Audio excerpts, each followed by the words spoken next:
segundo encuentro de nuestro seminario de historias de empresas familiares a cargo de la doctora Claudia Herrera, que nos está compartiendo sus investigaciones y sus avances.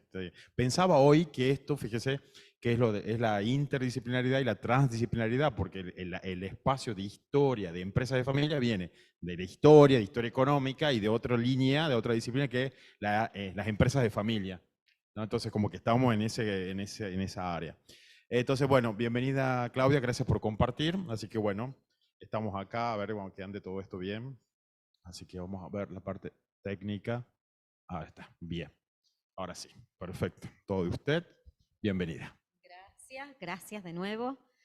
Un placer estar aquí. A ver, retomamos de donde, no exactamente donde habíamos quedado, porque yo les había dicho que quedaba el tema de la teórico. ¿Se acuerdan que eran 3 ejes la clase pasada? Habíamos visto 2, y el último era la perdurabilidad, de manera teórica. ¿Se acuerdan? Bueno, no voy a empezar por ahí, quedará para otra ocasión, porque después les puedo pasar material al que le interese, lo teórico, pero como les había dicho que nos íbamos a enfocar en un análisis de caso, es como bastante extenso, tiene muchas aristas de la investigación, que es la investigación que continúo haciendo, porque esto, como les he dicho, ha tenido 2 etapas. Una hace muchos años en la tesis doctoral, que es la historia de la familia Frías hasta ese momento en el siglo XIX. Y ahora continúo, ya cuando están fusionadas la familia Frías con Silva, y estoy hasta mediados del siglo XX. Les voy a mostrar cuáles son los avances de la investigación, hacia dónde se dirige, las fuentes, la metodología. Entonces, cada vez que necesiten, que no tengan preguntas sobre esto, no duden en hacerlas. El ICES es el Instituto Superior de Estudios Sociales, que es la subunidad académica del CONICET. El CONICET tiene distintos institutos, 9 me parece que son, el PROIMI, el CERELA, el INSUGEO, de cada una de las disciplinas de arqueología, de geología, de electricidad, etcétera, bioquímica y química, ¿sí? Bueno, nosotros somos las ciencias sociales. Acá hay profesores, investigadores, y es el instituto de doble pertenencia. O sea, somos de la universidad y somos del CONICET. Y hay economistas, abogados, historiadores, geógrafos, arqueólogos, todos estamos nucleados en estas ciencias sociales. Creo que hay algún psicólogo también. Y esto se ha creado en el 2007. Acabamos de cumplir los 15 años, hemos hecho la fiesta de los 15 del ICES. Este año no, el 2008. Claro, 2008. Bueno, voy a intentar que todos los puntos que hemos visto en la teoría, como les he dicho, los pongamos en un caso. Es la evolución de cómo ha evolucionado esta empresa, cuando era, ni siquiera entra dentro de la categoría en el siglo XIX de empresa familiar, era una empresa. Y por eso vamos a ver de qué se trata. ¿Se lee? ¿Se lee esa letra? ¿Sí? El objetivo el objeto de estudio es que la historia empresarial azucarera, verla a través de un análisis de caso. Los Frías Silva, que es una tradicional familia de la élite tucumana de principios del siglo XIX. No es común encontrar, como les decía ayer, una empresa que tenga tanta trayectoria. Ayer me habían preguntado y les había dicho que estaban en la quinta generación. No, es la sexta generación de que es Frías Silva. Habrá que contar las 2 generaciones anteriores, en el siglo XIX, o sea que serían 7 generaciones. ¿Sí? Intento explicar de qué manera las estrategias de consolidación y persistencia o perdurabilidad, de lo que hablábamos el lunes, de la empresa familiar, se combina con cierta flexibilidad, y también había hecho mucho hincapié en la diversificación, ¿se acuerdan? Como una de las claves para sobrevivir en sus estructuras, para adaptarse a los entornos cambiantes de crisis. Y una de las crisis puntuales va a ser la del año 29, pero que por las características de la economía tucumana, se adelanta por la sobreproducción. Entonces, en ese momento crucial, desde 1926, les adelanto, hasta el 30, se reacomoda la empresa para sobrevivir a esa crisis. El abordaje de la compañía azucarera, Justiniano Frías, permite estudiar el desenvolvimiento interno de la firma a través de varias perspectivas. Este es el índice, estas son las perspectivas y este es el índice, el esquema que voy a seguir en esta clase. Primero, las prácticas sucesorias, cómo se hace para sobrevivir y que no se desintegre y no se fragmente el patrimonio. Sí hay, y eso vamos a ver en esta, como en muchas, división de patrimonio, pero inmediatamente hay una recomposición de las propiedades que se han dividido. Es una de las estrategias. El otro punto es el intervencionismo azucarero en los años 20 y 30, les decía, que ha pasado en ese momento, en ese contexto económico. La reconversión de la empresa en ese contexto de crisis, cómo se adaptan, el gobierno de la firma y la sucesión empresarial, porque muchas empresas familiares sucumben ante la sucesión, por problemas internos, por desacuerdos, en fin, ya les voy a mostrar. En quinto lugar, analizo al líder de esta empresa desde 1955, pero empieza a actuar en los años 40, desde el 55 hasta su muerte, el 2011. Muy longevo y el líder indiscutido absoluto. Famoso Pepe Frías Silva, muy conocido. En Tucumán, él es la quinta generación de Frías Silva. Siempre digo, hay que sumar los otros dos del siglo XIX. Y por último voy a mostrar en lo que estoy trabajando ahora, que es un balance, los balances de la sociedad y la distribución de utilidades en los años, para los que tengo datos, algunos de los años 30, unos de los 40 y hasta el 50. ¿Sí? Eso va a ser el esquema. ¿Cuáles son las fuentes? Yo tengo la suerte de haber encontrado, no es muy común, y se está haciendo una recopilación de todos estos archivos de familia para tener un fondo en toda la Argentina. Yo tengo este archivo privado de la Sociedad Anónima Azucarera Justiniano Frías. El archivo va desde el 27, desde 1927, hasta 1980. Entonces se ve una trayectoria muy, muy larga de la empresa, con todos los avatares políticos y económicos que ha habido en el siglo. Entonces, muy rico, muy interesante. Porque ese archivo está compuesto de las actas de directorio, de todo lo que se discute, en las asambleas generales de accionistas, están los balances anuales, no siempre. Por otro lado, el archivo privado de la familia, donde hay algo de correspondencia, que sirve muchísimo, y esa información privada, que se asienta en los libros privados de contabilidad de la empresa, tienen que ser sí o sí cotejados y cruzada la información con el archivo público.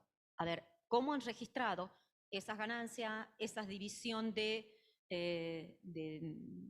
distribución de utilidades, los impuestos que pagan, todo eso hay que verlo en los archivos públicos, porque quizás han declarado otra cosa en el archivo público de lo que está asentado en los libros privados. Entonces, por eso se ve los protocolos notariales, compras, ventas de tierra, de cualquier tipo de propiedad, las testamentarías, qué se deja en cada testamento, y esa información de la actividad comercial queda registrada en el registro de comercio. ¿Sí? Entonces, esa es la actividad de un investigador, de cruzar distintas fuentes, a ver qué dice cada una, y a ver si se llega a un denominador común. Ajá, exacto. Exactamente. Así es. De teoría, sobre todo. Sobre todo. ¿Mm? No, también les voy a contar eso. No. No, es una de las reconversiones que tiene. Ah,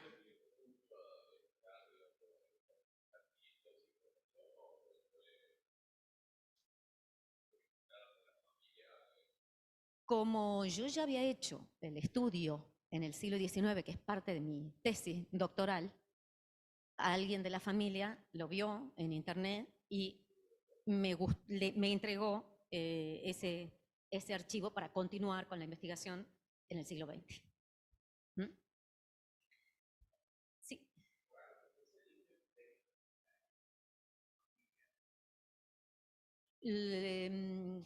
Cuando estaba haciendo la tesis, ayer comenté el lunes, que a mí me interesaba ver las élites locales en relación con el poder central. Y todas las familias azucareras, la élite azucarera, está muy vinculada, hay una intrínseca relación con el poder político, sobre todo en el siglo XIX. Y había tomado, por facilidad, porque estaba en el archivo, en los protocolos, empiezo a estudiarlo a José Frías, y desde ahí sigo, porque es una familia, que voy a comentar ahora, que tiene uno de sus hijos, José, tiene 2 hijos varones, además de muchas mujeres. Son familias muy extensas. Justiniano, que es el heredero, el hijo de José, el primer Justiniano, es el que hereda el ingenio. Pero el otro, y eso también lo he visto en mi tesis, hay en todas estas familias de políticos y de azucareros en Tucumán en la segunda mitad del siglo XIX, hay una implícita división de roles, no en todos, pero en la mayoría de esas familias de industriales azucareros. ¿Qué quiere decir? Que unos se dedican a la política y otros se dedican a mantener y acrecentar el patrimonio y son los que se encargan del ingenio. El que se dedica a la política, en muchos de los casos, da el salto a Buenos Aires y desde ahí gestionan los beneficios que necesita la economía de la provincia, por ende, su propia economía. Entonces eso lo tengo muy analizado, la tesis doctoral, si quieren seguir con esto, pues si no me detendría muchísimo. Y hay en ese momento 3 pilares, 3 patas del poder tucumano que están asentadas en Buenos Aires. Uno se llama Uladislao Frías, alguien que no está reconocido en nuestra provincia, es el hijo de José, del fundador del ingenio. No hay un año a lo largo de más de 70 años de toda su vida que no tenga un cargo político, local, o sea, provincial, nacional, en el extranjero. ¿Sí? Es un político por antonomasia y es un gran gestor de todo lo que necesita la provincia en el gobierno central. Fue ministro del Interior, que en ese momento era una verdadera agencia de desarrollo. Era un ministerio de desarrollo. Todo lo que tenía que ver con agricultura, ganadería, obras públicas, era gestionado por él. Esto es durante la presidencia de Avellaneda, que es primo hermano de ellos. Entonces, tengo toda una red de parentesco que nuclea al, valga la redundancia, el núcleo básico de la sociedad, de la economía tucumana. Marco Avellaneda y el otro, Nicolás Avellaneda como presidente, y el otro, tremendamente gestor, es Marco Avellaneda, el hermano de Nicolás. ¿Sí? Hay unos archivos que, cuando estaba haciendo la tesis, también he tenido haciendo muchos pedidos intermediarios hasta llegar, que es el archivo de Federico Helguera, que fue un gobernador de la provincia. Él tiene correspondencia con todos estos, y está dicho todo ahí, lo que yo explicaba los otros días del clientelismo. Te doy votos por favores. ¿Qué puente van a hacer, como el puente del río Salí? La extensión, la creación de la escuela normal acá, sí, pero si antes me dan, bueno, esas son las correspondencias de Uladislao Frías, Marco Avellaneda, Nicolás Avellaneda. Dice mi hermano que le deberían dar para que consiga el crédito, etcétera, etcétera, etcétera, etcétera. Todo eso está en la tesis. Es increíblemente rico verlos actuar y decir, bueno, el mismo comportamiento clientelar de hoy era en ese momento. Sí. Bueno, Pose hay un libro publicado que se llama La correspondencia Sarmiento-Pose.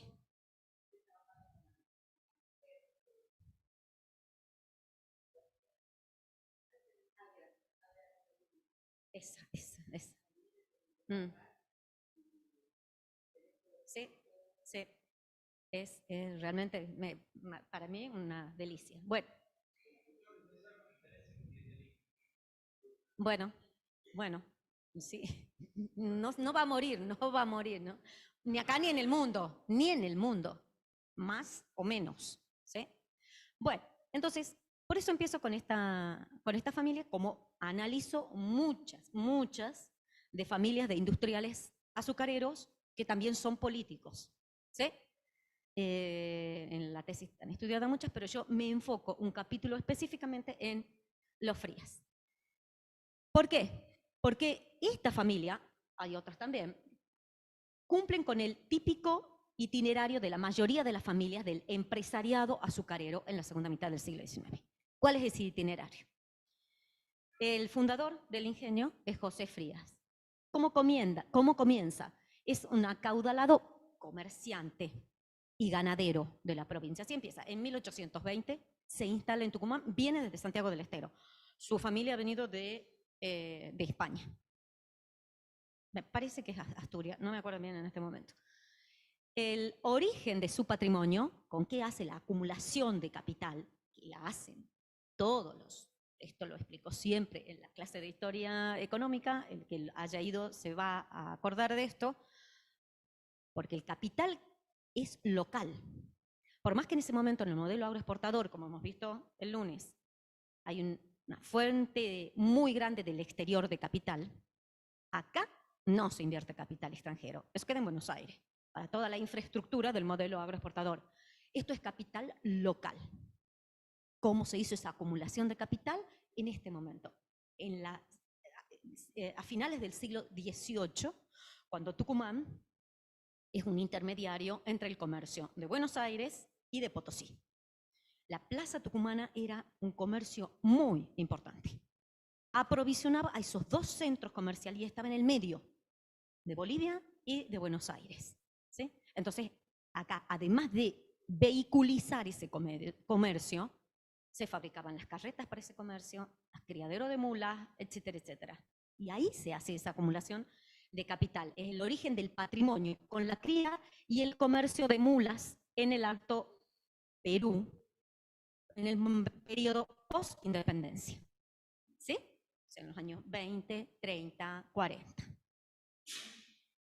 Compra extensas y valiosas propiedades de los jesuitas, porque cuando antes de la independencia al Reino de España le molestan los jesuitas por el gran poder que están teniendo con los indígenas, no solamente con los indígenas, con la evangelización, entonces los expulsan. Y 1780, 1776 se expulsan a los jesuitas. Entonces quedan disponibles toda esa cantidad de tierras que eran propiedad de la iglesia de los jesuitas. Y esa es la base de la fortuna de todas las familias, no son nobles, de la élite tucumana. Esa apropiación por muy bajo costo de todas las tierras esas disponibles de las temporalidades. Entonces así se funda, se fusiona el capital comercial de este comerciante, como de muchos otros. Es un ejemplo típico, no es excepcional. En toda la provincia, toda la provincia. Todo Tafí del Valle, todo San Miguel de Tucumán, todo. Ya les voy a decir cómo lo que compra él es desde el manantial, todo Yerbabuena, todo Villa Carmela, o sea, la sociedad rural es la sociedad donde estaba el ingenio. ¿Sabían dónde estaba el ingenio San José? No, ahí, en la sociedad rural. ¿Sí? Entonces, todo eso, y desde el camino del Perú hasta el pie del cerro, absolutamente todo Yerbabuena, desde el manantial, todo era propiedad de este Frías. Por eso es que lo último que se vende es lo que la avenida Perón es del descendiente, es de Frías Silva, del actual, donde se lotean. Sí. Entonces, bueno, se fusiona el capital comercial con el capital terrateniente, ¿sí? A mediados del siglo XIX. Y la reinversión de capital, la hace, no, con un paréntesis de por medio, porque es perseguido por los federales, perseguido por Rosas, y tienen que exiliarse como muchos, incluso a los Avellaneda. Cuando le cortan la cabeza a Marco Avellaneda, padre, la madre se va con sus hijos a Bolivia y viven junto con ellos, porque Dolores Silva, que es la madre de Nicolás, de Marco, de Eudoro, es hermana de esta Silva que se casa con este Justiniano. Por ahí viene el parentesco. ¿Sí? Entonces, como muchas familias, sobre todo en el norte, que era la Liga del Norte en contra de Rosas, son exiliadas. Cuando vuelven, funda el ingenio. Estamos en 1860, 50 y algo 60. ¿Sí? Ese ingenio, cuando lo transmite a la segunda generación, tiene 11 hijos, en algún lado después lo pongo con la división del patrimonio, el que queda como heredero, el que maneja el ingenio, es Justiniano. Por eso todas las escuelas, avenidas y qué sé yo, ahí en Villa Carmela, Escuela Justiniano Frías, es este Justiniano Frías. Recibe, cuando se hace la división de la herencia de su padre, 7.700, en el 72, 7.720 pesos. A su muerte, en 1890, el patrimonio es de 666.000 pesos. No estamos hablando ahí de inflación. Es la misma moneda. Es la misma moneda. Entonces, imagínense de qué manera ha multiplicado los negocios para llegar a tener ese capital, ese monto de capital. ¿Sí? ¿Cómo lo ha hecho? Esto es muy someramente, ¿no? Les puedo pasar después los datos donde está esto detallado, los análisis cuantitativos. El incremento de su patrimonio se ha dado por la alianza matrimonial de Frías con Silva, porque esas Silva, eran 9 mujeres, todas casadas con la mayoría industriales azucareros, era el comerciante más importante de Tucumán, Manuel Silva, que fue gobernador en 1830. El más importante y ganadero. Por ejemplo, ahora van a reconocer muchas cosas, ahí también se fusiona el capital mercantil con el que ya se había funcionado, el comercial, con el terrateniente, ahora se fusiona con el industrial. ¿Sí? Otra de las cosas es la estrategia que aumentan su patrimonio, las estrategias de inversiones inmobiliarias. También hay un artículo sobre eso muy analizado, porque cuando irrumpe el ferrocarril en Tucumán en 1876, hay una revalorización de la propiedad. Lo que estaba más cerca del ferrocarril vale mucho más de lo que está más alejado. Entonces, en esa revolución inmobiliaria es que adquiere muchas propiedades muy valiosas y no se desprende de ninguna. Y por otro lado, la gran rentabilidad de lo más importante de la industria azucarera, justo en ese momento, en momentos antes de su muerte, en 1880, toda la industria azucarera tiene un proceso de renovación, de tecnologización, de modernización.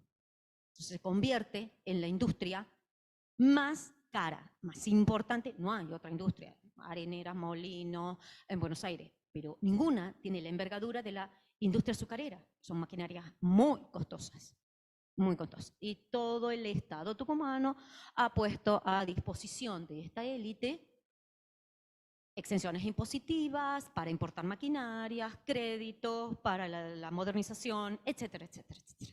¿Sí? Entonces, de esa manera se ve cómo crece hasta principios del siglo XX la industria.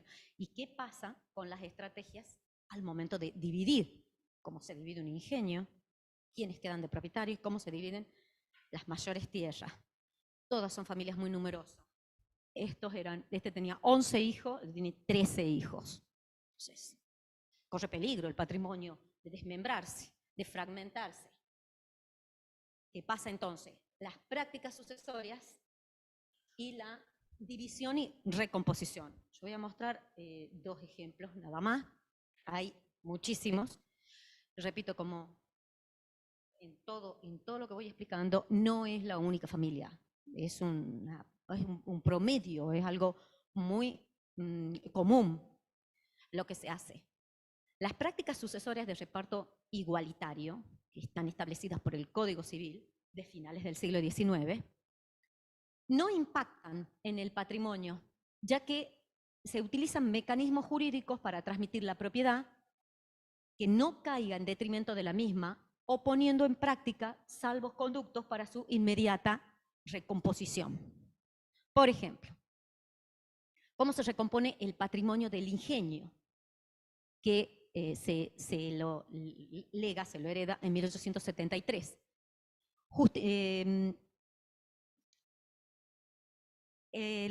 José, el fundador, decide de todos sus 11 hijos, van a heredar el ingenio Justiniano y 2 hijas que viven en Bolivia. Está casada una con un presidente de Bolivia y otra con otro funcionario. O sea, Justiniano no se divide el ingenio. Justiniano compra esas partes a sus hermanas que no van a venir nunca a hacerse cargo del negocio del ingenio. ¿Ah? Entonces sí se divide en el reparto del testamento, pero inmediatamente hay una recomposición de la propiedad con el ingenio. Otro ejemplo, cuando Justiniano compra el 50% de las estancias. ¿Conocen las estancias Las Carreras? Que es lo que les decía que la de Tafí del Valle. Toda esa era propiedad de Silva. Era una estancia ganadera muy importante. Y Silva la divide entre 2 de sus hijas. La que se ha casado con Justiniano, Clementina, y con la madre de los Avellaneda, del presidente. Entonces le compra a su cuñada, estratégicamente, le compra el 50% de Las Carreras a la hermana de su esposa. ¿Sí? O sea, hace la recomposición y se queda él como propietario de todas las estancias Las Carreras. En la división de bienes de Justiniano, lo que él hereda a sus hijos, que se divide en 11 partes, la figura del condominio impide la división de las propiedades productivas. Pueden ser propiedades inmobiliarias, estén con construcción o no, o vacías, terrenos vacíos, ¿sí? Pero la propiedad productiva no se fragmenta. Y en el 99 se da la reconversión de la sociedad, esa primigenia, la original, en sociedad en comandita. Todavía no es sociedad anónima. Durante la guerra y después de la Primera Guerra, muchas, no la mayoría, pero muchas de las compañías de los ingenios azucareros se van a transformar en sociedad anónima. Esta todavía no, es en los años 20. Esta figura de comanditaria les permite que los administradores sean 2 hijos, son los administradores, pero no evoluciona, como decía, sociedad anónima. En el contexto de crisis están en medio del contexto de la primera crisis de sobreproducción de la industria azucarera, que es un golpazo para la industria, porque acaban de hacer toda esa modernización, la inversión de capital que les comentaba hace un momento, y sobreviene la crisis, con lo cual es muy difícil afrontar las deudas que tienen de los años anteriores. ¿Sí? Es la primera crisis de algo que va a ser intrínseco en la industria azucarera, es esencial, es la naturaleza, que es la sobreproducción, lo fue todo el siglo XX. ¿Sí? El ciclo evolutivo y la estructura de la propiedad más grande de la empresa es el ingenio, es uno de los más modernos, para situarlo dentro del contexto azucarero, y uno de los 34 de los 82 que pudo sobrevivir al cierre de ingenios de la primera sobreproducción. Es un sobreviviente al fuerte proceso de concentración industrial que hubo en el 88. ¿Sí? Con varios malabarismos para ver cómo se pagaban esas deudas de la modernización del ingenio. Eso, digamos a grandes rasgos, cómo sobreviven una de las crisis económicas de la sobreproducción. Ahora vamos a ver la otra, que es lo que les comentaba recién, en los años 20, en el año 26, surge un gran problema que en Tucumán, y sobre todo para estas empresas azucareras, ha servido de reestructuración de la industria azucarera antes de la crisis del 29. Si no hubiese sido así, la crisis del 19 las golpea mucho más. ¿Qué pasó en el 26? Interviene el presidente Alvear como laudo, como árbitro para solucionar un gran conflicto. Nuevamente es una crisis de sobreproducción en el 26, que se deprecia muchísimo tanto el precio de la materia prima, de la caña, como del azúcar. Y es la primera vez, el problema es liquidar la materia prima. La caña está en pie, no se cosecha, no se produce porque hay sobreproducción. Muy largo de explicar por qué, por la variante, ha habido ahí la caña Java, ha ayudado más a la sobreproducción.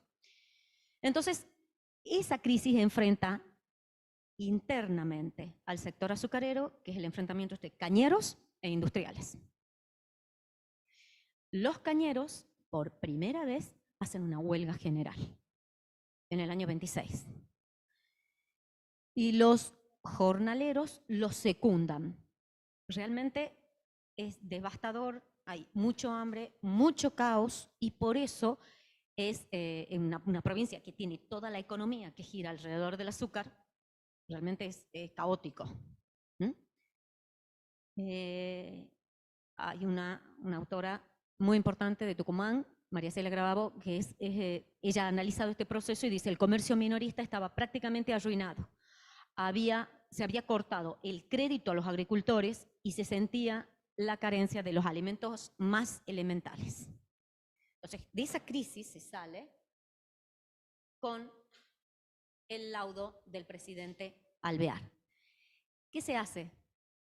Se obliga a reducir la superficie cultivada y sobre todo evitar la verticalidad, que sea el propio ingenio el que tiene su propia materia prima. Se obliga a que los ingenios no consuman su caña, sino que le tengan que comprar a los minifundistas. Es en beneficio. Va a traer como consecuencia la extensión del minifundio en Tucumán, que no se da ni en Salta ni en Jujuy.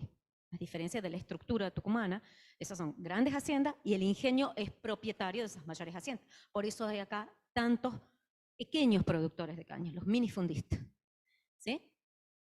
Pero en defensa de esos minifundistas, es una medida que protege al pequeño productor. En el 28 es la ley que regula, implementa con mecanismos distributivos para transferir ingresos del sector industrial al cañero. No se considera tanto los beneficios que pueda tener el industrial, sino sí el cañero que pueda colocar la materia prima. Como ya había dicho la clase pasada, el Estado ya se pone en el centro de la escena de la economía antes de los años 30.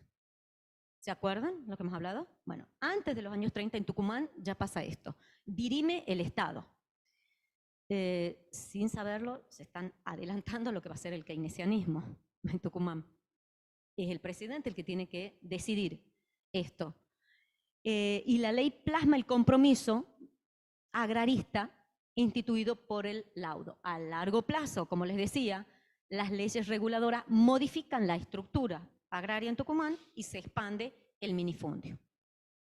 El efecto negativo es el bajo rendimiento sacarino que tiene el azúcar, porque en las grandes propiedades con mayor capital se puede invertir más en el cultivo que los minifundistas.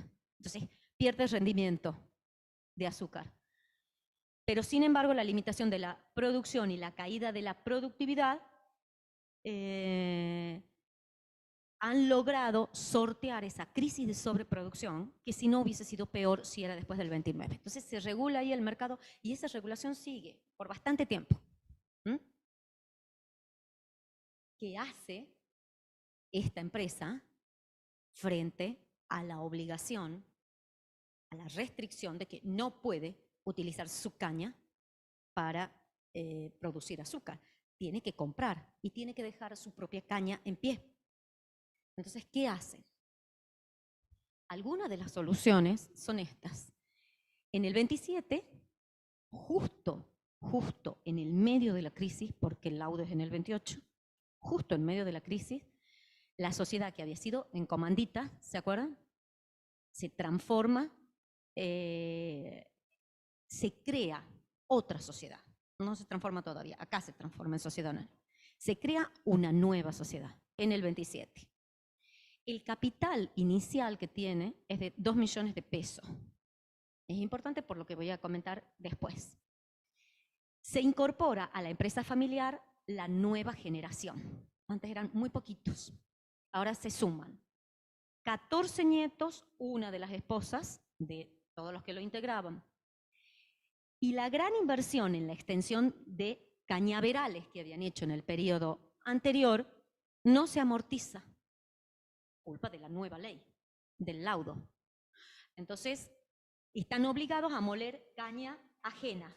Eso tiene grandes pérdidas, justo cuando años anteriores habían hecho una gran extensión de cañaveral.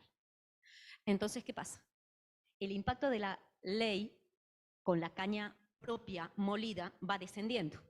En el 27 habían utilizado el 74% de su superficie, en el 30 el 55% y en el 50 el 36%. Por la fuerza que habían empezado a tener los minifundistas. Otros casos de ingenios, como Los Ralos y Santa Bárbara, que estaban integrados verticalmente, inician la cosecha con su propia materia prima en el 26, justo en el momento de la crisis, pero antes que estalle. Entonces, esa integración vertical es lo que les ha permitido reducir los costos. En plena suspensión de la zafra, estaba suspendida la zafra. Y el mismo ingenio, estos tres que estoy mencionando, Los Ralos, Santa Bárbara y el ingenio San José, muelen su propia caña antes que salga el conflicto y antes que salga la ley. Entonces, como consecuencia hay una reducción de costos de producción y se amortiza el impacto del incremento del precio de la caña, derivado del laudo, que sí lo van a afrontar después. Pero esta primera parte es lo que les permite. El caso de la empresa Justiniano Frías confirma ese comportamiento de estrategia de perdurabilidad. No lo hacen todos, lo hacen algunos, los que pueden, los que tienen más espaldas para utilizar su caña antes de la prohibición. ¿Sí? Y no les va mal, porque unos años después, 8 años después nada más, en el 35, ahí es cuando se hace la reconversión de comanditas a sociedad anónima, que la mayoría de los ingenios de las sociedades azucareras ya la habían hecho en los años 10, durante la guerra y después en el periodo de posguerra. Estos lo hacen más tarde, pero tanto es así que después de esa crisis, el capital ascendió a 3 millones de pesos, de los 2 millones de pesos que habíamos dicho hace un momento. Bueno, tiene un patrón de comportamiento análogo en muchas cosas que hacen varios ingenios, como a la sociedad entran. Y estas son maneras de ir resguardando el poder al interior de la familia, no permitiendo el acceso a los foráneos, alguien que no tenga que ver con la familia. Esas son estrategias de perdurabilidad también. Por ejemplo, entran los parientes políticos, por primera vez, entran los esposos de las dueñas, de las accionistas. Pero para que ingresen, las esposas les tienen que ceder acciones. Les ceden algunas de las acciones, pocas, que, por ejemplo, ya lo voy a mostrar en la otra diapositiva, permiten que siempre sean socios minoritarios estos parientes políticos. Ya lo voy a mostrar. De esa manera, lo que hablaba ayer, queda identificada la empresa con la familia y viceversa. ¿Sí? Bueno, acá no sé si se va a poder ver. No se lee, ¿no? ¿Sí? Bueno, este es el cuadro que yo he logrado hacer con el acta esta constitutiva de los socios y de las acciones que tienen, para que más o menos en algunos de los ejemplos vean las acciones. Este José Frías Silva, primero, hay una crucecita, está muerto, a la muerte de él se hace esta sociedad. La del 35 se hace después de la muerte de uno de los propietarios. Eso es un ejemplo también, un modelo que se sigue en varias sociedades azucareras.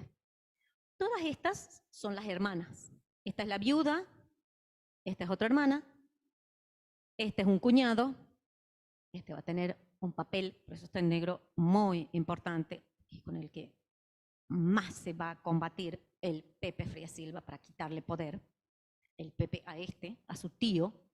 Todas estas son las sobrinas, las hijas, hijos. Estos son los tres que les mencionaba, los tres cuñados, los parientes políticos que habían ingresado a la empresa. Y acá, como nieto de aquel, porque este es su hijo, ¿dónde está el hijo? Este es José Frías Silva II, ya explicó por qué el nombre de todos. Y este es el nieto, el que nos va a interesar después. ¿Sí? Acá están las acciones, cuánto valen las acciones y cuántas acciones tiene cada uno, los cargos que tienen en el directorio. ¿Sí? No sé si se ve aquí claro, sí, el porcentaje, pero está el cuadrito aquel. En esto, acuérdense, ese porcentaje, esa última fila de porcentaje, muestra cómo los hijos, los principales herederos, tienen mucho más porcentaje de acciones que estos parientes políticos que entran después. Y lo muestro ahora. Bueno, esta es la genealogía de la familia, que lo vean de otra manera más claro. Aquel es el fundador, ese es José Frías. Este es un Ladislao. No, este es el fundador. Este es el Ladislao con todos sus hijos de José, y este es Justiniano, ¿sí? Que está casada con la Silva. Esta es la descendencia de Justiniano, y desde acá, la familia no son estos. No son estos. Está casado con la Silva, pero estos no son todos Frías Silva.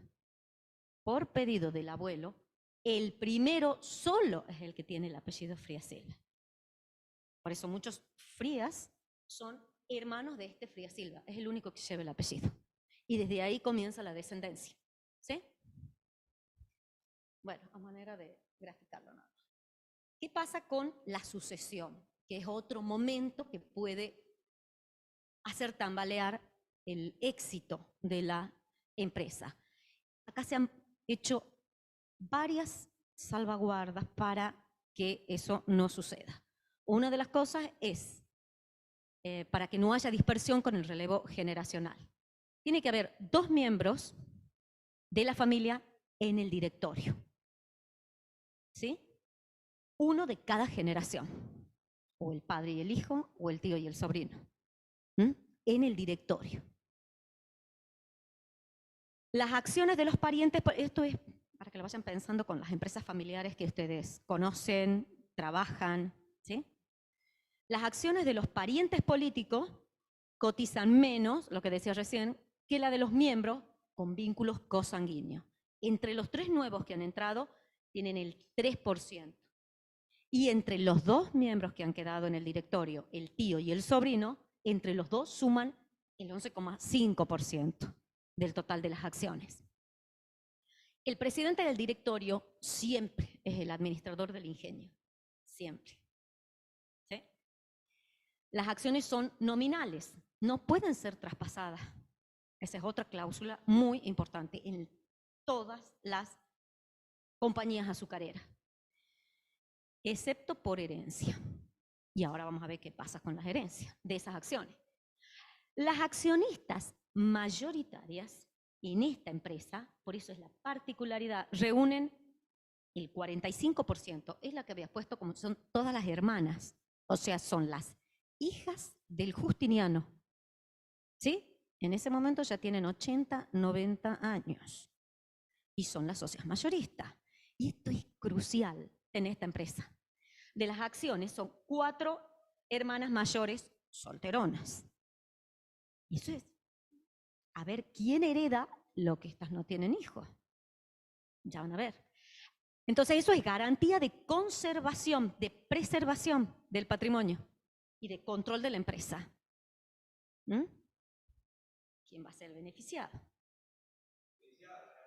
Ah, no. Ah, no. Pero ya no se pueden casar, ya tienen 80, tienen 90 años, ya con quién se casan. Y son 4. Y son 4. No, bueno, pero en esa época me parece que sí. Entonces, llegamos al personaje este, que es José Pepe Frías Silva, cómo se diseña al líder, también lo pueden ver en empresas actuales, desde la cuna, desde el nacimiento. Y cómo va a disputar él el control empresarial. La transmisión de valores y el liderazgo en esta empresa, sobre todo, están impuestos desde el nacimiento. El nombre José se llama todo el primer hijo varón. Todo. Desde el que ha nacido, el que había mostrado acá que había muerto, ese nació en 1863, hasta el actual, que nació en 1951. Se llaman todos José. Como si fuese una dinastía monárquica.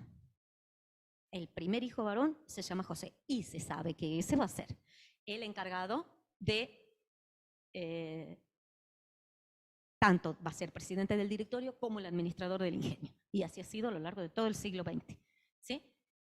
Particularmente a los 12 años, por voluntad de este que yo había puesto recién que se había muerto, el abuelo decide que a los 12 años él se va a ir a vivir con las tías solteronas. Lo saca de su núcleo familiar. Y se va construyendo así el líder. ¿Por qué? Lo hace con toda la intencionalidad de qué. Y él lo dice explícitamente en una carta, de que herede el patrimonio de las tías solteronas, porque lo crían desde chiquito. ¿Quién más va a ser el heredero sino este que lo han sacado de su núcleo familiar y lo han llevado a vivir con las tías? Y exactamente le sale así el plan del abuelo, con el permiso del padre. ¿Sí? Ya les leo. Tengo acá unos de los... Es muy duro, es muy triste, nos reímos, pero es muy triste. Las tías, 80, cuando se va a vivir con ellas, 70, 80 y otras 80, 90. A los 10 años de esto, no me adelanto, pero a los 10, o sea, cuando él tiene 22, ya hereda de las tías. Ya se están muriendo. ¿Mm? Entonces,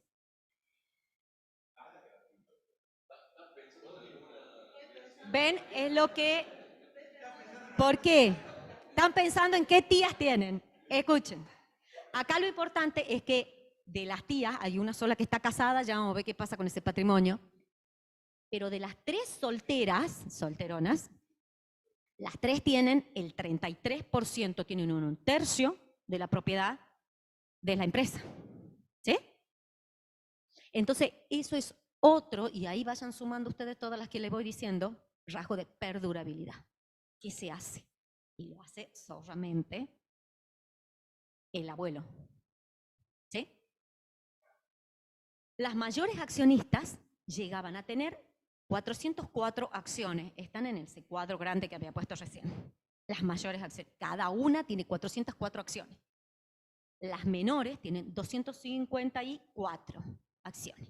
Entre las mayores y las menores, José Frías Silva, tercero, que es el Pepe, llega a sumar 324 acciones, entre las que eran suyas propias y cuando las hereda a la tía. Solo una tía, ¿no? Solo a los 22 años. Ya tiene todas esas acciones. Entonces, si tienen una tía así, rica, millonaria, y sí. Esa es su frase, dice, cumplí el primer objetivo, convertirme en hijo de mi bisabuelo, a nivel de propiedades, de acciones, es hijo de su bisabuelo, porque está en el mismo nivel de las mayores accionistas.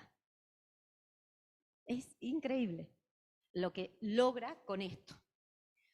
Pero tiene que seguir consiguiendo acciones para tener más poder. Entonces, en ese momento, él estaba estudiando Derecho en Buenos Aires. Muy pragmáticamente deja la profesión y aquí entran los debates de la profesionalización de los líderes de las empresas familiares o no. El camino de él es la no profesionalización, lo deja en el 4º año a abogacía. Porque, lo tengo por acá, bueno, dice, no les iba a hacer el campo orégano, o sea, no les iba a hacer el campo fácil, el pasto achado, diríamos, a los tíos de él. Porque si yo sigo estudiando Derecho en Buenos Aires, esto se hacen con la empresa. Entonces deja la carrera y regresa a disputar el poder dentro de la empresa a sus tíos. A uno sobre todo, a Antonio Rusiñol. Y se crea, pero esto pasa, es un comportamiento que pasa en todas las compañías, se crea para él el cargo de subadministrador del ingenio. Eso es una sucesión planificada. Él asume como subadministrador del ingenio en el 46. Antes de los 10 años ya está en el directorio y sigue siendo muy jovencito. O sea, antes de él estaban tíos, pero con esta ingeniería de adquisición de acciones, él queda como el líder planificado. El padre, el abuelo se ha muerto, pero el padre sigue vivo. Ah, bueno.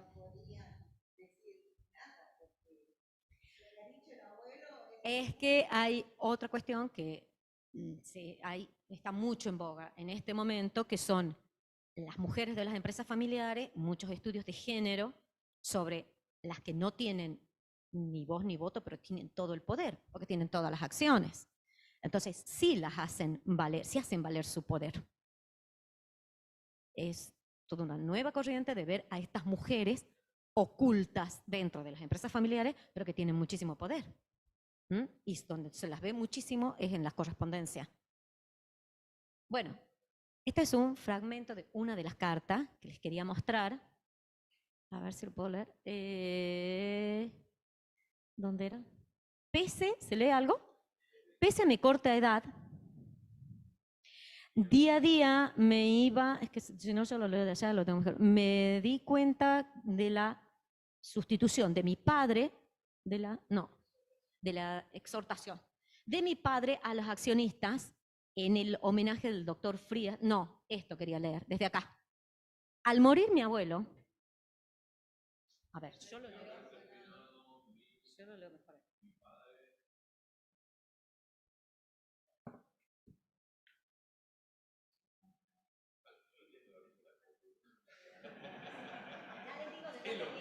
Los papiros originales. Es una fotocopia, pero es del original de él, Pepe, escribe años antes de morir, que es en el 2011, unos años antes, escribe una carta valiosísima de cómo ha sido toda la trayectoria de su vida, diciendo todo lo que hizo para llegar a donde está, lo lícito y lo no tan lícito. Entonces empieza por el comienzo. Sí, se publicó, sí, hay un libro. Pero el libro no está esta carta, ¿no? Sí, hay un libro de él. Sí. ¿Dónde está? Esperar un minuto. Al morir mi abuelo, eso es lo que está puesto ahí, y haber terminado mi padre su casa, cita en Crisóstomo Álvarez 977, en lo que respecta a mí, no había más que 2 opciones. Me trasladaba a la calle Crisóstomo o se cumplía el pedido de mi abuelo de que yo viviese en la 25 de mayo 26, con mis tías abuelas solteras. Para ese entonces yo tan solo contaba con 12 años y el pedido de mi abuelo triunfó. Pese a mi corta edad, día a día me iba dando cuenta que la exhortación de mi padre a las accionistas en el homenaje de Ricardo Frías, con motivo de su fallecimiento, de mantenerse unidos, haciendo una acción conjunta de colaboración a fin de asegurar los mayores resultados de los negocios sociales, cada vez que era tenido en menor cuenta. Bueno. Al final dice, mientras mis tías vivieran, no había problema. Pero ¿qué pasaría cuando éstas murieran? 1000 veces me hacía esta pregunta y la respuesta era la misma: adiós empresa. Entonces él vaticinaba que ese va a ser el destino de la empresa, la pérdida o el fracaso por una sucesión de generaciones, ¿sí? Por eso es que se pone todo su empeño y su afano en que eso no suceda, en conservar todas las acciones por donde pueda para quedar él como el único líder. Y es lo que hace a continuación. Le escribe a sus hijos de toda su trayectoria. Muy interesante.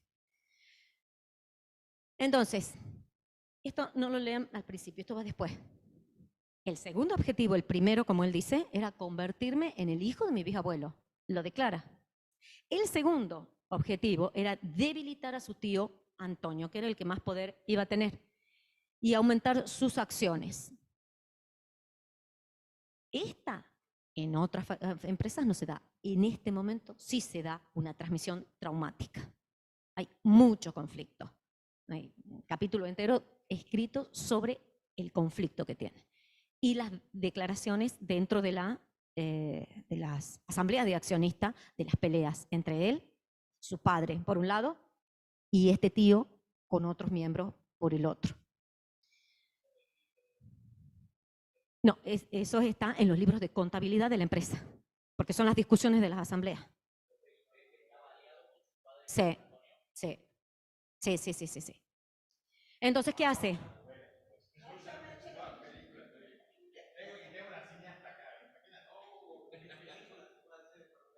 Después le voy a decir otras cosas, porque está... compra acciones a sus hermanos, a los hermanos del Antonio Rossiñol, le compra las acciones, o sea, los deja neutralizados. Liquida, esto es muy importante, y de nuevo está el rol de la mujer, que es lo que voy a investigar después. Liquida las propiedades, lo dice así en esta carta. Liquida, vende todas las propiedades de la mujer. Emilia Zabaleta era la mujer. Las vende a todas, porque como sea, tiene que comprar las acciones de la empresa, para comprar acciones en la empresa. ¿Sí? Pero hay un problema porque las acciones son nominativas. Entonces no puedo comprarle a todo el mundo porque están con el nombre de cada uno. Entonces, ¿qué hace? Las acciones de la mujer que están dentro de la empresa no las puede tocar. Entonces, intercambia estratégicamente 100 acciones de su esposa en otra compañía azucarera, pero que vale el doble. Esta está evaluada en, no tengo acá la del otro, no, me parece que, bueno, sí, en ese momento sigue siendo 3 millones de pesos. La otra compañía es el Ingenio Los Ralos, que es deudor o Avellaneda. ¿Sí? Ese ingenio es mucho más valioso, está evaluado en 6 millones. O sea que las acciones de ese ingenio son más caras que las de este ingenio, de esta compañía. ¿Se entiende? Entonces, ¿qué hace? Las 100 acciones, él declara todo esto, ¿no? En esa carta.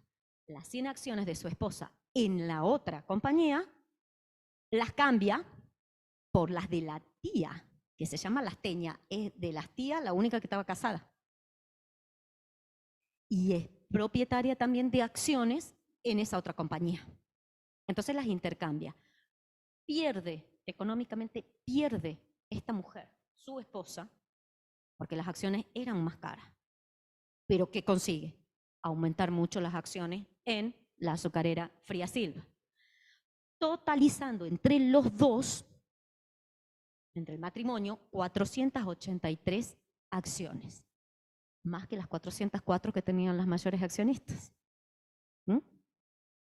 Él y su esposa tienen el 16% dentro de la empresa en 1950. Hace 4 años estaba en la empresa. Y solo tiene 26 años.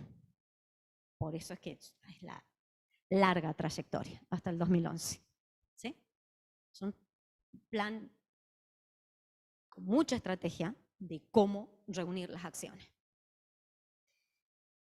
Bueno, acá, con esto ya no. ¿Tiene de saltado? A ver, ¿no le he puesto? No. Va, otra frase que después les muestro. Otra frase que después les muestro.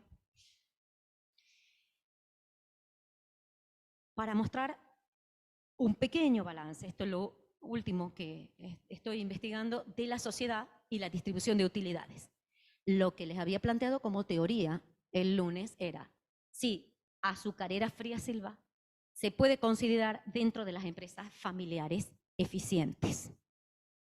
Estamos en los albores, estamos en el 50 con esta nueva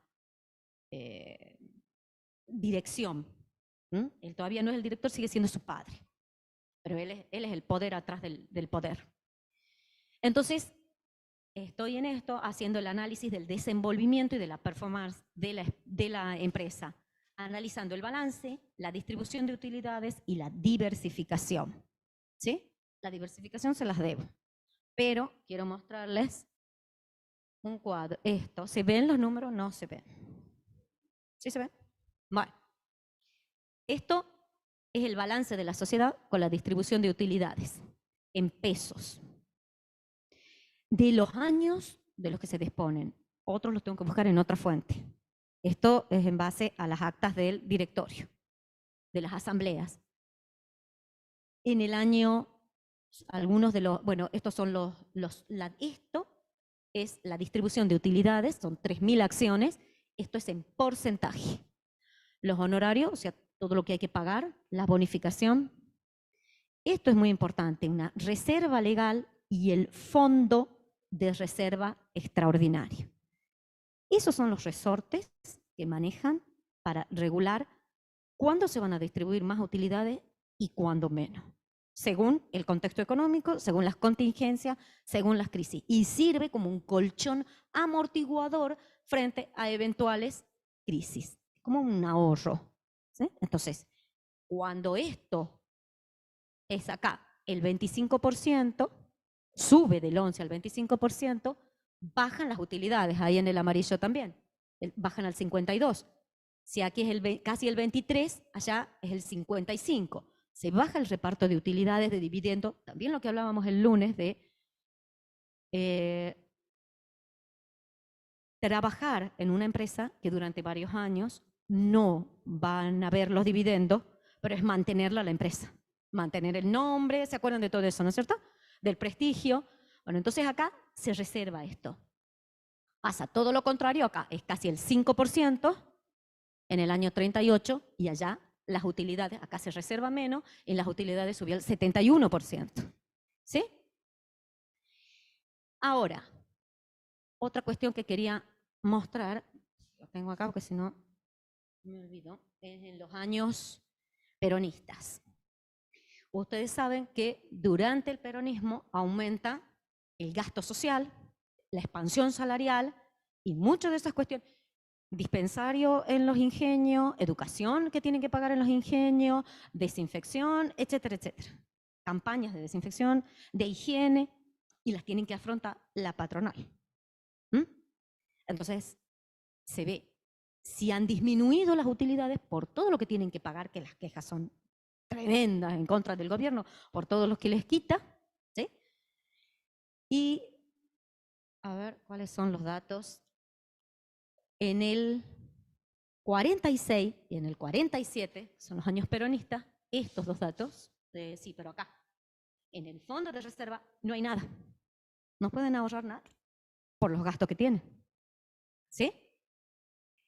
Pero, sin embargo, bueno, allá sí, acá se hace casi un 2%, en un año que es muy difícil. 1950 y 49 son muy difíciles para todo, para el peronismo, para el país, son 2 sequías consecutivas, plagas, entonces el campo está muy mal en todo el país. Y sin embargo ahí sí se hace un 2%.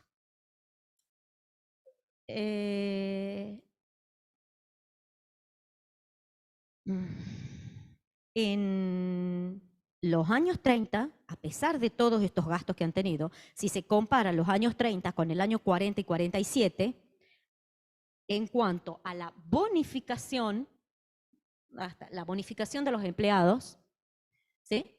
Acá, este porcentaje en los años 30, ese porcentaje, que ahí está en pesos, es el aumento del 2,5 al 4% que tiene que pagar la empresa a los empleados, ¿sí?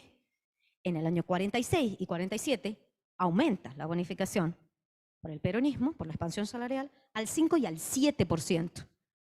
Si lo ven en los números absolutos, se llega a ver 30.000, 38.000, 85.000. Ahí ya, en el 85.000 ya entra el fenómeno de la inflación. Por eso he llegado hasta ahí nomás. Yo tengo que deflactar todo eso, ¿sí? Entonces, a pesar de ese aumento del 5 entre el 5 y el 7%, sí se mantienen los beneficios de la empresa, a pesar de las erogaciones que tienen por la política del peronismo, porque los beneficios de la empresa están acá, en estos años. ¿Sí? Entonces, los beneficios sí se mantienen. Eso es en líneas generales en lo que estoy en este momento. Falta bastante, falta un episodio que es a lo que quiero llegar, sobre el cierre de los ingenios y el rol que ha tenido este ingenio en el momento del cierre de los ingenios, en 1968. De los 11 ingenios que se cierran, es este. Después se diversifica de otra manera la empresa. Pero sucumbe el ingenio, no toda la compañía, en el 68, por el cierre de los ingenios del gobierno nacional. Bueno, eso sería en líneas generales lo que estoy investigando y lo que quería transmitirles como un caso donde se puede ver lo que vimos tanto en la teoría aplicado en muchos de los aspectos de una compañía. Preguntas y dudas. No, yo no sé. No sé. Dependo de las fuentes, de con qué me encuentre, qué le falte, cómo tengo que triangular la información de eso.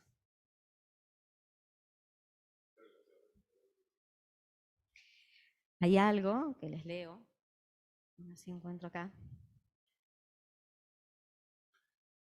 de ese periodo, que ejemplifica muchísimo lo que la historiografía se va escribiendo a medida que se van encontrando nuevas fuentes.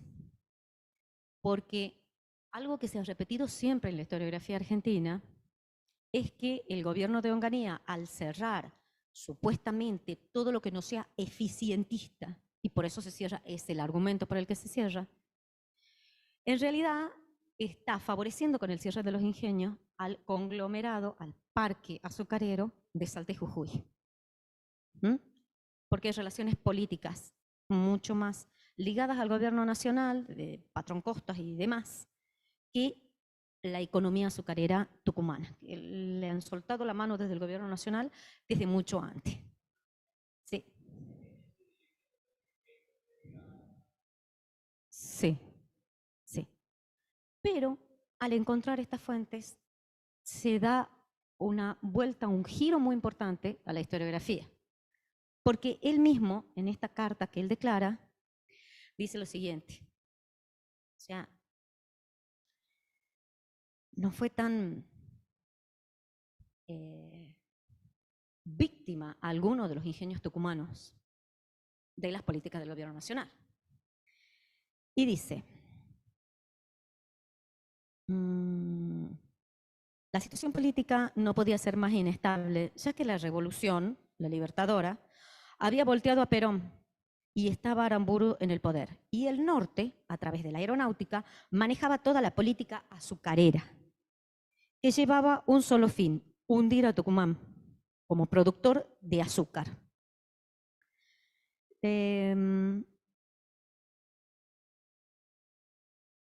Y después de explicar muchas cuestiones económicas de la empresa, él cuenta cómo cambia la firma de la empresa y directamente dice, cuando ya tenía un buen toco, hice la propuesta, que en principio fue aceptada. San Pablo y Providencia harían el blanco, el azúcar blanca, para el mercado interno. San José, en el norte, el crudo para exportación. Así de sencillo. Y así apreté el disparador de la cuenta regresiva del cierre del ingenio San José. Bueno, etcétera, etcétera. Entonces, fuentes como esta dicen, cambia.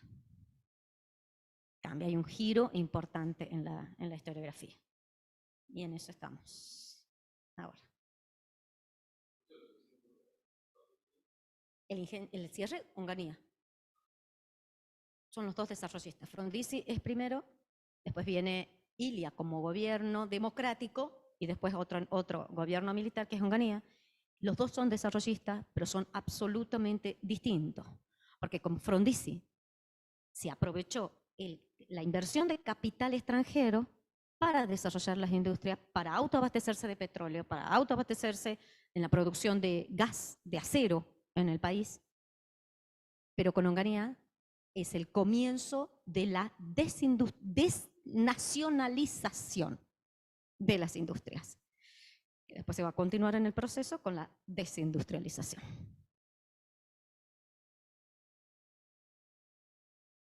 ¿Alguna pregunta? De Pepe Frei Silva, en el 2010. No, unos años antes. Él se muere en el 11, unos años antes.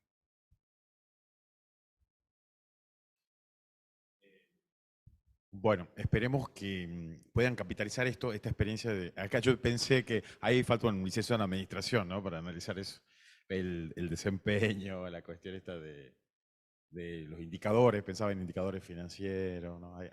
Habrá que sistematizar eso. Dos cositas, ¿no? Pensaba Claudia. Una era, bueno, siempre la historia está como el relato. Entonces a veces es importante la triangulación. Cuando uno investiga también, ¿no? Ser consciente de que es la mirada del otro y es el otro cómo te va un poco contando los hechos. Pienso que es interesante eso de la historiografía, un poco considerarlo. Después esto del paradigma indiciario, ¿no? Por este indicio va como deconstruyendo la realidad que existía hasta ese momento. Entonces, bueno, también nosotros como licenciados ir sabiendo esto y esta es la lucha, ¿no?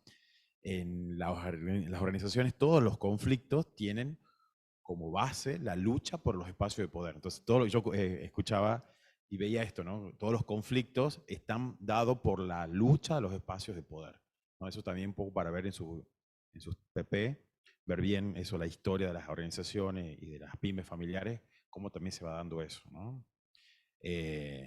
Y después también la cuestión, bueno, metodológica, ¿no? De triangular la fuente, los investigadores, las teorías, y cómo también pensaba, ¿no? En la frase códigos en vivo, ¿no? Porque esos son códigos en vivo. Cuando uno hace investigación quali, también vas trabajando y vas extrayendo los códigos en vivo, ¿no? Hay las frases que son muy representativas, a veces no hay una categoría que sintetice y es mucho más rico para el investigador captar la voz propia de la fuente y que te ayuda un poco a profundizar, y estamos todos en la investigación quali, ¿no? Que también para nosotros como licenciado es muy rica la investigación quali, ni mejor ni peor, pero nos aporta junto con la quanti mucha más evidencia, ¿no? Por eso también esta decisión de invitar a Claudia es una decisión estratégica, no, es una decisión epistémica.